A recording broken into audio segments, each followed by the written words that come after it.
ଆପଣଙ୍କ ପୁଅ ବିଭାଘର ହେଇପାରୁନାହିଁ କି ବିଳମ୍ବ ହେଉଛି, ବାହାଘର ପ୍ରସ୍ତାବ ଆସୁଛି ଭାଙ୍ଗି ଯାଉଛି କିମ୍ବା ବିବାହର ପ୍ରସ୍ତାବ ସେଟେଲ୍ ହେଇପାରୁନାହିଁ, ଏଇଭଳି ପରିସ୍ଥିତିରେ ଆର ପ୍ରତିକାର ଗୋଟିଏ କରନ୍ତୁ। କୌଣସି ଶୁକ୍ଳପକ୍ଷ ଅଷ୍ଟମୀ ତିଥିଯୁକ୍ତ ସନ୍ଧ୍ୟା ସମୟରେ ଆପଣଙ୍କ ଠାକୁର ଘରେ କିମ୍ବା ଘରେ ଲାଲ କପଡ଼ା ପକାନ୍ତୁ, ନବଦୁର୍ଗାଙ୍କ ଚିତ୍ର ଫଟୋ ରଖନ୍ତୁ, ତାପରେ ପଞ୍ଚାମୃତ, ଗଙ୍ଗାଜଳ, ଧୂପଦୀପ, ବେଲପତ୍ର, ମନ୍ଦାରମାଳା ଆକୁ ସବୁ ରଖନ୍ତୁ। ଅକ୍ଷତ ଗୁବାକ ଦ୍ୱାରା ସଂକଳ୍ପ କରନ୍ତୁ।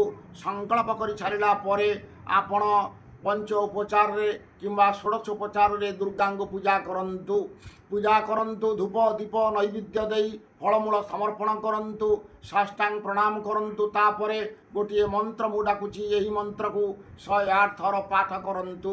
ଓಂ ପତ୍ନୀ ମନୋରମାଂ ଦେହି ମନବୃତ୍ତ୍ୟାନୁସାରିଣୀ ତାରିଣୀ ଦୁର୍ଗ ସଂସାର ସାଗରସ୍ୟ କୂଳୋଦ୍ଭବାଂ। ଏହି ମନ୍ତ୍ରକୁ 108 ଥର ପାଠ କରନ୍ତୁ। ପାଠ କରିସାରିଲା ପରେ ଆପଣ ପ୍ରଣାମ କରନ୍ତୁ। ଦେଖିବେ ଆପଣଙ୍କ ପୁଅର ବିବାହର ପ୍ରସ୍ତାବ ନିଶ୍ଚିତ ଆସିବ, ନିଶ୍ଚିତ ବିବାହର ହୋଇଯିବ। ଏହା ମାର୍କଣ୍ଡେୟ ପୁରାଣର ଏହି ମନ୍ତ୍ରରେ ନିର୍ଦ୍ଦେଶ ରହିଅଛି। ରହୁଛି, ନମସ୍କାର। ଜୟ ଜଗନ୍ନାଥ, ଜୟ ମା କାମାକ୍ଷା।